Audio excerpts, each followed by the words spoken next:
Hello guys, welcome to my YouTube channel. My name is Preeti. Today I'm coming with new topic that is conflict management. Conflict management, nursing management and leadership का topic है. Let's start with the introduction. So what is the meaning of conflict? So conflict means it's a clash hostile between two opposing parties. Conflict क्या है? कोई class या hostile होना between two opposite parties के बीच में, यानी कि देयर इज समथिंग नेगेटिव या थ्रेटनिंग बिटवीन टू बिहेवियर्स या two opposite parties, so that is called conflict.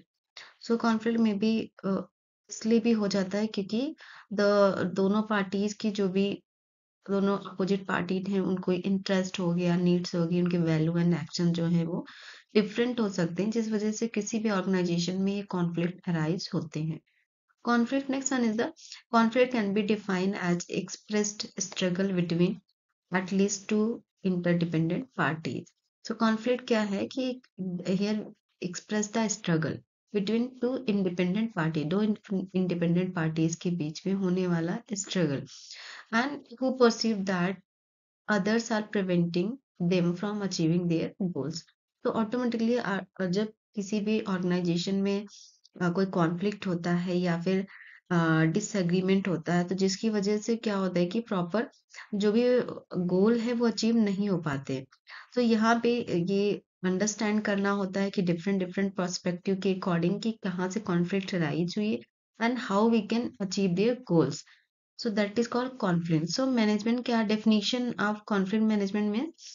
Conflict management is the process of planning to avoid conflict where possible and organization to resolve conflict. It does happen rapidly and smoothly as possible.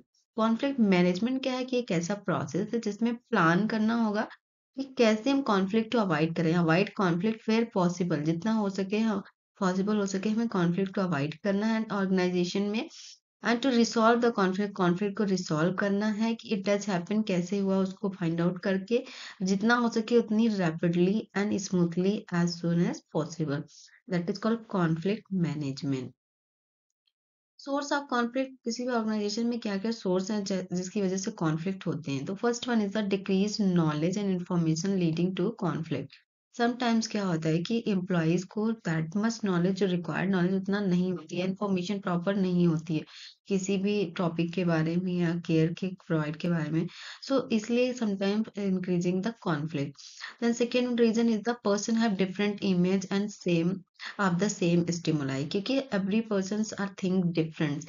सो इसलिए sometime क्या होता है कि सारे एक particular एक stimuli या एक ही पर्सपेक्टिव को लेके सबके अपने अपने अलग अलग पर्सपेक्टिव्स होते हैं एक ही टॉपिक को लेके. तो ये भी कभी कभी इसकी वजह से भी कॉन्फ्लिक्ट अराइज होता है. Next, each individual occupies a certain position और स्टेटस इन अ सोसाइटी और स्किल डिफरेंसेस. सो क्या होता है कि समटाइम की कुछ सर्टेन पोजीशंस होती हैं, हर एक इंडिविजुअल की अपनी अलग अलग पोजीशन या स्टेटस होता है, उसकी वजह से भी कि कॉन्फ्लिक्ट अराइज होती हैं. एंड जो भी स्किल्स हैं, हर एक एवरी इंडिविजुअल पर्सन की स्किल भी डिफरेंसेस होती हैं, तो इस वजह से भी समटाइम कॉन्फ्लिक्ट अराइज होता है. Then competition for scarce resources like money या स्किल्ड मैन पावर है, तो ये भी कंपटीशन की वजह से भी क्या होता है कि कॉन्फ्लिक्ट रिलीज इन इंक्रीज होता है. Then role ambiguity. सो क्या होता है कि रोल एम्बिगिटी मीन्स कि यहाँ पे someone it's not clear about the there responsibilities या उसकी एक्सपेक्टेशन या बाउंड्रीज क्या है या उसका रोल जॉब डिस्क्रिप्शंस क्या है, अगर उसको प्रॉपर क्लियर नहीं होता है तो भी क्या होता है कि एक्चुअली वहाँ पे कॉन्फ्लिक्ट अराइज होता है. सो रोल एम्बिगिटी हो सकता है. देन इंटर ग्रुप रिवाल्ड्री और rewards, inter group rivalry and rewards की वजह से भी हो सकता है कि जो फेवरेबल्स हैं उनको रिवार्ड दिया जाए या जो फेवर में नहीं है उनको ना किया जाए, तो that also can arise the conflict. Then shift in organization power basis. So sometime organization जो shifting होती है उसके basis पे भी conflict arise होता है. Then अनवर्केबल ऑर्गेनाइजेशन स्ट्रक्चर, जो ऑर्गेनाइजेशन का स्ट्रक्चर है वो प्रॉपर वर्केबल ना हो तो उसकी वजह से भी कॉन्फ्लिक्ट अराइज होता है. Then pressure avoid failure. Sometimes क्या होता है कि फेल ना होने की के डर से प्रेशर ले लेना या फिर स्ट्रेस होना, तो दैट में also arise the conflict. Then unhealthy competition, so जो भी सबऑर्डिनेट या सब पीपल्स एम्प्लॉइज हैं उनके बीच में जो कंपटीशन हो अगर अनहेल्दी होगा, that also may arise the conflict. Than feeling of insecurity is a patent cause of tension and conflict. So feeling of insecurity कि सम टाइम क्या होता है कि हम अपने आप को सिक्योर फील नहीं करते, इसकी वजह से automatically tension and conflict arise होता है। Then next one is the conflict may also arise due to the lack of consideration, lack of appreciation, misunderstanding, and bad handling of situation and problems. So this is also the reason कि lack of consideration, proper कोई person proper ढंग से काम कर रहा है but उसको consider proper नहीं किया जा रहा है, या lack of appreciation किसी person ने timely task complete किया but उसको appreciate नहीं किया जा रहा है, या फिर misunderstanding या bad handling। अगर मिसअंडरस्टैंडिंग हुई बिटवीन दो दो दो पार्टीज के बीच में, या बैड हैंडलिंग हो सकता है पर्टिकुलर सिचुएशन या प्रॉब्लम पे साउट कर दिया, या फिर तो that may also arising the conflict. So these are the source of conflict. Then types of conflict, there is the three main types of conflict: task conflict, relationship conflict, and process conflict. Task conflict means disagreement about the goal or task to be achieved. So task conflict means कि जो भी task को achieve करना है उसके उसमें दो parties के बीच में disagreement होना, कि particular goal या task को achieve करने को लेके सबका अपना अलग अलग पर्सपेक्टिव व्यू होता है, तो इसमें एक जैसा पर्सपेक्टिव ना मिलना, or they both have the disagreement particular goal and task. So that is called task conflict. Then relationship conflict means personal differences that may lead a tension. So relationship conflict means क्या हो सकता है कि between two parties जो personal differences की वजह से आपस में proper relationship maintain नहीं होगा, तो automatically जो organization का goal है उस पे इफेक्ट पड़ेगा, वो अचीव नहीं हो पाएगा proper. So relationship personal differences की वजह से रिलेशनशिप कॉन्फ्लिक्ट होगा। देन प्रोसेस कॉन्फ्लिक्ट क्या होता है? Dispute about how work should be carried out. So यहाँ पे प्रोसेस कॉन्फ्लिक्ट मीन्स कि जब कि पर्टिकुलर वर्क या जो भी टास्क है उसको कैसे किया जाए, अगर वहां पे कोई कॉन्फ्लिक्ट अराइज होता है how to carry out the task, how to complete the task, so that is called the process conflict. Then conflict management style based on the Thomas Kilmann model. Thomas Kilmann model के according to conflict management style है वो क्या होगी? So here is the main three इसके models में describe किया गया है, five points में. So first one is the competing. So competing means what? Here you have to asserting one's viewpoint often at expense of others. So सबसे पहले अपने खुद का जो भी व्यू पॉइंट है उसको रखना होगा, एंड दूसरों की भी जो व्यू पॉइंट्स हैं उनको भी एक्सपेंस करना होगा, कि जो भी सामने वाली पार्टीज की नीड वैल्यू या इंटरेस्ट क्या है वो हमें देखना है।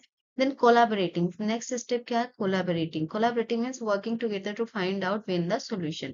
कोलाबरेटिंग मीन्स अगर हमें पता चल जाए दोनों पार्टीज की नीड क्या है, इंटरेस्ट क्या है, उनके वैल्यूज क्या है, तो हम उस क्या कर सकते हैं? कोलाबरेट, एक साथ वर्क करके फाइंड आउट कर सकते हैं कि पर्टिकुलर सॉल्यूशन क्या है पर्टिकुलर प्रॉब्लम का। सो उस सॉल्यूशन को विन करने के लिए हमें कोलाबरेट करना होगा। Next one compromising. सेकंड क्या है? जब कॉन्फ्लिक्ट है, कोलाबरेट कर लिया हमने, प्रॉब्लम का सॉल्यूशन निकाला, तो यार need to be some compromising. So finding a middle ground where all parties make concession. So middle ground means यहाँ पे क्या करना होगा कि हमें अगर दोनों पार्टीज की ना सुन के हमें बीच का रास्ता, मीन्स मिडिल ग्राउंड में बीच का रास्ता निकालना होगा, कि where the all party make the concession. यहाँ पे दोनों पार्टी या अदर सारी पार्टी जो है अपने आपको कंसेशन कर सकें, इसलिए जरूरी है कि हमें मिडिल ग्राउंड रास्ता या मिडिल बीच का रास्ता निकालना होगा, कंप्रोमाइज करना होगा। सो ना कि फर्स्ट पार्टी की बात सुनी जाएगी ना सेकंड पार्टी की, बिटवीन का रास्ता लेके हमें कॉन्फ्लिक्ट को सॉल्व करना होगा। The next one, avoiding. So fourth one, avoiding means deliberating, ignoring and side stepping the conflict. Next हमें क्या करना होगा कि कुछ चीजें होती हैं उनको इग्नोर करना होगा. So deliberating, ignoring and side stepping, उस कॉन्फ्लिक्ट को थोड़ा साइड स्टेप करना होगा. Avoiding ने accommodating means yielding to others demand to maintain the harmony. So जो भी others जो भी persons हैं उनकी डिमांड्स को मेंटेन करना, हार्मनी पर्टिकुलर दोनों पार्टीज में बनी रहे, that is called accommodating. So these are the Gilman model. First one the competing and second one the collaborating. Then compromising, avoiding, and accommodating. Next one is the steps in conflict management. What are the steps to follow to manage the conflict? So first one, identify the source of conflict. So first you need to understand the underlying issues कि where is the issues arising, कहाँ से source arise हुआ and where the what is the source of arising the issues. तो वो पहले हमें identify करना होगा, understand करना क्या issues है उनको underline करना है. Then next one, communicate openly. Then encourage all party to express their perspective. Then दोनों पार्टीज को क्या करना है, encourage करना है, motivate, stimulate करना है कि जो भी उनके perspectives हैं particular प्रॉब्लम को लेके, issues को लेके, वो अपनी perspective को express करें या अपनी need से जो भी interest है उसको express करें. Then next one is the analyze option. Then next one, to analyze option means evaluate the potential solution and their impact. सिर्फ ऑप्शंस को एनालाइज करना है कि एक्चुअल में पर्टिकुलर सॉल्यूशंस क्या हो सकते हैं किसी भी प्रॉब्लम को सॉल्व करने के लिए. उसको एनालाइज करना है सॉल्यूशन को एंड साथ ही साथ उसके इम्पैक्ट को भी एनालाइज करना है कि अगर हमने ये सॉल्यूशन निकाला है तो उसका आगे चल के किसी ऑर्गेनाइजेशन में क्या इम्पैक्ट पड़ेगा, पर्टिकुलर इंडिविजुअल पे या पार्टीज पे क्या उसका इम्पैक्ट पड़ेगा, वो भी हमें एनालाइज एंड इवेलुएट करना होगा. Evaluate करना potential solution को and their impact also.